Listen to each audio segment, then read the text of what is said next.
Morning. Today's the day we change the tracks on the combine. And I've been putting it off, dreading it, not looking forward to it. I've done tracks on the 765, I've done tracks on the 865, I've done them on tractors. But those have more of a fixed frame to them. I am not sure how well this is gonna work because the whole track pivots kinda just on one point. So we're gonna do it today, we're gonna figure it out, and we're hopefully gonna help someone out there who also is wondering how to do it. This track here is the main one that's made us get new tracks. Not sure where it's sitting. It looks pretty good, all in all. But if you roll this around, it'll get to a point where all the pressure is on the front idlers. Oh, you can see it a little bit right here. It goes up here and it's definitely starting to let go in the middle here. And that is no good. We've had it happen to that tractor. Nope. We had to happen to the 765, which is in the shed. But once it starts letting go, I mean, I'd say pretty confidently we could probably get another season out of this, but I don't want to be in a situation where it lets go. And then I'm looking for tracks and that sort of thing. So it's expensive, but we're getting out ahead of it, and I think that's the right call. We bought some not name brand tracks. Name brand tracks were $20,000 a piece, and these were $10,000 a piece. So hopefully a good deal. We will see how they last and hold up. I really like how they look. They got some big thick treads on them, and they look really nice. So we're gonna get them on there and see how they do. Now we need to get you up to the shop. I know how to tension and untension them. There is this hook up here. That's how you tension it. And then there's a bleeder valve on the other side to let all the oil out. And then I think what we will do, we'll take these bogies off here. We'll take the front outer idler off, and then you can slide the track off, and then you put the other track on.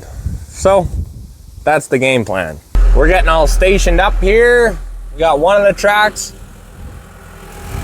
He's gonna grab the other one. I think we're gonna start with this one here. Slide the door out of the way, or the ladder. And I'm gonna start working on blocking, I guess. This thing weighs 50,000 pounds, and I have a 10-ton bottle jack, so here's to hoping. Well, we got it off the ground. Cody's pulling off bogey wheels. Veda is just doing what she does, and I'm gonna get the big impact. We'll get pulling the front idler off on the outside, and we'll let the tension off. And hopefully, I mean, shoot. We're staged up, it lifted it up. I'm thinking we could do this in pretty decent time, maybe. So if we look up in here, it looks like a grease zerk or a bleeder valve on a brake. That right there is how we're gonna let all the pressure off of this hydraulic cylinder. So we will crack it open. I think, what is it, an 11 mil maybe? Oh, it is. I'm gonna have to get a ratchet on it though. So we'll let the pressure off, and then we'll take that wheel off. There we go. That's why we got the big guns. Anyways, we drained our oil out, made a mess, of course, because it squirts everywhere. But nice.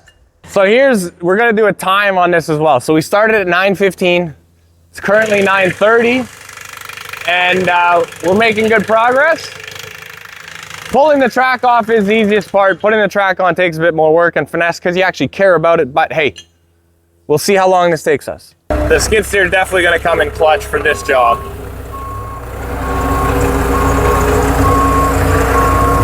And the way that track frame pivots, we might be pulling off that back wheel too if we can't get enough space on it to pull the track out, but we'll give it a shot. I'm gonna see if I can lift up the back of the tracks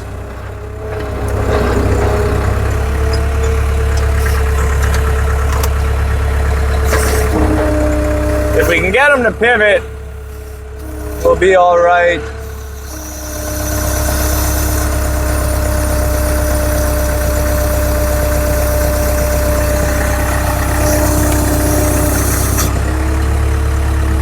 Is it gonna stay though? No.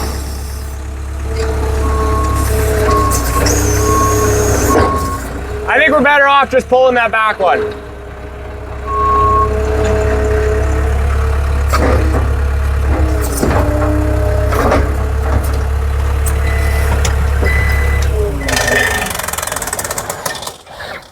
Now we got the rear drive wheel off, and I think we're gonna be able to pull this track off here fairly decently.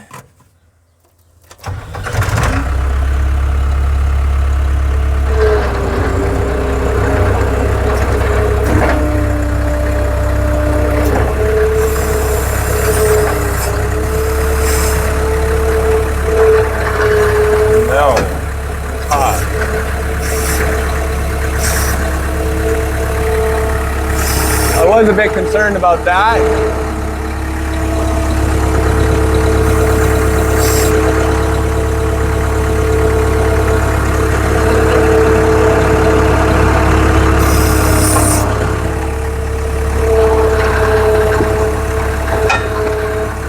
Okay. New game plan. You want to grab a chain? I think the problem is it's such a small track, you can't get enough tension off of it. You know what? We're gonna try one more trick that I learned from doing other tractors. So on the tractors, I always grab a strap to help compress that front cylinder. And I mean, shoot, we could probably got it in another 8 inches. We just strapped it to there, pull it in. So now it's way loose. Like, we were able to pull it off by hand. So now it should work a lot better. Once you get her figured out.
Done and out of the way. Let's work on getting a new one in there. Hopefully I didn't bend anything when I caught it on that track frame. I think I just nicked it right here. So, seems fine. Yeah, no, it's perfect. It really tilts down. Holy smokes, this thing's got some angle to it. That's going to be a bit of an issue. Yeah. We'll come up with an idea to keep it up.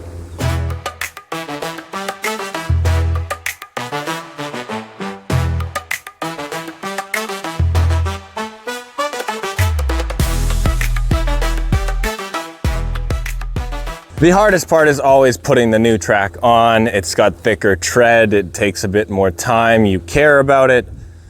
We got it on the front, and now I'm pushing down to lift up the back with the forks. And I think if we get the little lawn tractor, that'll help us out, because it's heavy, man. It's heavy. So I think that'll get us where we need to be. We're close. But I don't want to break my back trying. We got all equipment here now, fellas. It's just easier to use this to push instead of our backs. We'll still have to do a little bit of lifting to try and get it on there. And it's a pain because the front wants to fall off. So I think I might grab a strap. Strap the front on so that it's not sliding this way as we're pushing this way.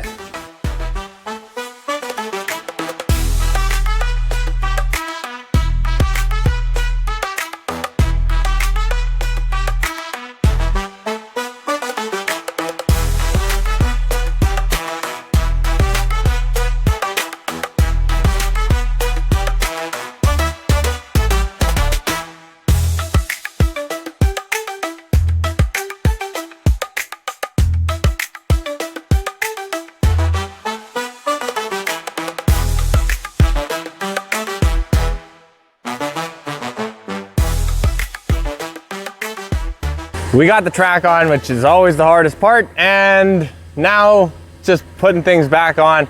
Then we'll go to the next side. We figure some things out. I think it should be better. So far we've been at it for an hour and 15 minutes, which is not too bad. So it's all back together now. We closed up our drain. We'll get our hydraulic hose that we take off of the feeder house, hook it up so that we can tension it. We're just working getting all the bolts tightened up. And I got the big torque wrench out. They're supposed to be torqued to 900 Newton meters. At least that's what the tractors are, which are the exact same bolts and hub design. So that's what I'm going with. So here's our track tensioning line, same line that I use for the tractors or the combines, but when I have the combine, I put this adapter on so that I can hook it up to the threaded fitting on the feeder house. Then you just engage the reverser, someone up there holding it, and then you swing the ball valve, and you're looking to get it to 100 bar, which is like 10,000 or 1,500 PSI, something like that, right around there. And it takes the same fitting as the tractors, so that's good. It does suck because you see the pressure for a split second and then it disappears because there's a check valve in that cylinder. So I don't really love how these tension. The tractors are way nicer. There we go. One track completely done. We got it tightened up. I like the lugs. I mean, that's a thick, beefy lug, that's for sure. The inner lugs, honestly, I think they could be a little bit bigger. The old tracks were, so hopefully that doesn't give us an issue. We will definitely have to align these tracks as soon as we get in the field, and then we shouldn't have lug issues, but you got to be careful on new tracks. Follow your braking procedure. It's pretty neat looking at this whole thing with the track off and the idlers, just seeing how it's all built. I mean, this main frame is a gearbox. There's a gearbox check plug right there for the oil level, and like, this is wild, man. Some smart people build this stuff. Wouldn't be me. I'm just the one who takes it apart and fixes stuff. And it's nice, you can get in there, make sure all your seals are good in the back. I always take a picture in there and look, so I kind of know that they are. But nice to be able to just get in here and actually look, you know, check the front bearings, all of it. It's nice. Anyways, one last track to put on. Looking forward to being done this. It is crazy how much easier that was now that we've done it once. We knew exactly what we were doing. We're set up. Man, putting that track on was quite easy. So now we just throw our idlers on, get stuff lined up, tightened up, and we're in pretty good shape, all things considered. So now Cody turns on the reverser, which pressurizes our line here. And I watch the gauge. Then we slowly fill up the track.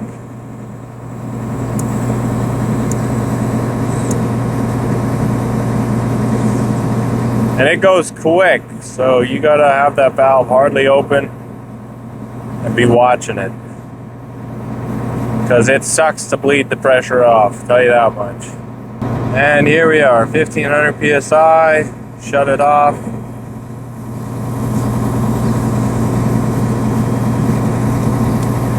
Nice and tight. Should be good. So there is very clearly something different on this combine versus my dad's. When I tensioned his tracks, it would show the pressure for a split second, and then the needle would go back down to 0 like there was a check valve in the cylinder. Whereas this one, it holds the pressure on it, which really sucks because then I have to try and pop the fitting off because now it's holding pressure. But either way, we got it done. Tracks are tightened, looking good. We'll just make sure we're not leaking. And then we're pretty good. Although we do have to torque that front wheel too. We have to torque it after we get the track tightened, otherwise it just spins. We started this project at 9:15 this morning and we finished up at 1:10. So I don't know how many hours that is. What is that, 4 hours?